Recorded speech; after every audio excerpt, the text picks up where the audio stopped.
কর্মচারী পিছু কত ডিএ দিতে হবে নবান্নকে জানার জন্য প্রযুক্তির ব্যবহার।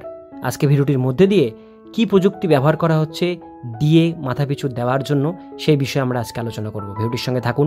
ভালো লাগলে লাইক করুন, চ্যানেলে প্রথমবার হলে সাবস্ক্রাইব করে পাশের বেল আইকনটিকে অবশ্যই বাজিয়ে রাখুন। তো চলুন ভিডিওটিকে শুরু করা যাক।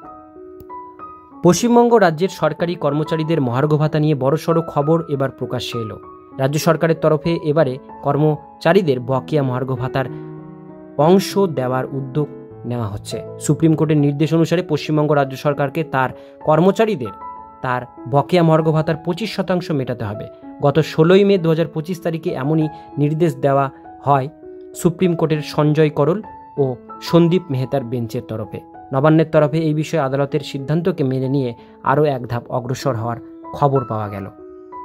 প্রযুক্তির সাহায্য নিয়ে এবার রাজ্যের কর্মচারীদের বকেয়া মহার্ঘ ভাতা অংশ দেওয়ার একটি নতুন পদ্ধতি তৈরি করার সিদ্ধান্ত নিয়েছে নবান্ন। গত 16 মে সুপ্রিম কোর্টের তরফে জানানো হয়েছিল আগামী 6 সপ্তাহের মধ্যে কর্মচারীদের তাদের বকেয়া ডিএ প্রাপ্য অংশ দিতে হবে।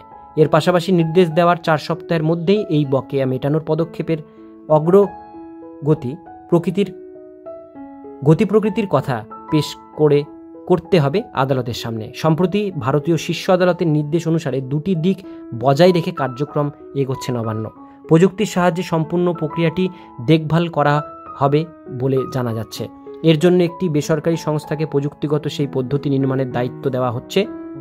এর মাধ্যমে সরকারি কর্মচারীদের ইন্টিগ্রেটেড ফাইন্যান্সিয়াল ম্যানেজমেন্ট সিস্টেম একটি নিজস্ব পোর্টাল গিয়ে তাদের কার্যকালের মেয়াদ তথ্য জানতে হবে। এখানেই সমস্ত সরকারি দপ্তর অনুমোদিত এবং সরকার পোষিত কলেজ, স্কুল, সংস্থা এবং বিশ্ববিদ্যালয়ে বিভিন্ন তথ্য পাঠানোর নির্দেশ দেওয়া হবে। এখানে কর্মচারীদের 2009 সালের জুলাই মাস থেকে 2019 সালের ডিসেম্বর মাস পর্যন্ত নিজের কার্যকালের তথ্য জানতে হবে। এর পাশাপাশি এই একই তথ্য জানাবেন সরকারি অবসরপ্রাপ্ত কর্মচারীরাও। এর ফলে রাজ্যের অর্থ দপ্তরের তরফে সহজেই আধিকারিক বা সহকারী কর্মচারীকে ঠিক কতটা পরিমাণ বকেয়া মহার্ঘ ভাতা দিতে হবে সেই বিষয়টি নিশ্চিত করা সম্ভব হবে। এই নিয়ে অর্থ দপ্তরের এক আধিকারিক জানান, এই পদ্ধতিতে যেমন রাজ্য সরকার কত সংখ্যায় কর্মচারীকে কত পরিমাণ বকেয়া দিয়ে দিতে হবে তা যেমন জানতে পারবে, তেমনি সুপ্রিম কোর্টের কাছে 4 সপ্তাহ পর এই রিপোর্ট দেওয়ার কথা, তা দেওয়ার ক্ষেত্রেই সুবিধা হবে।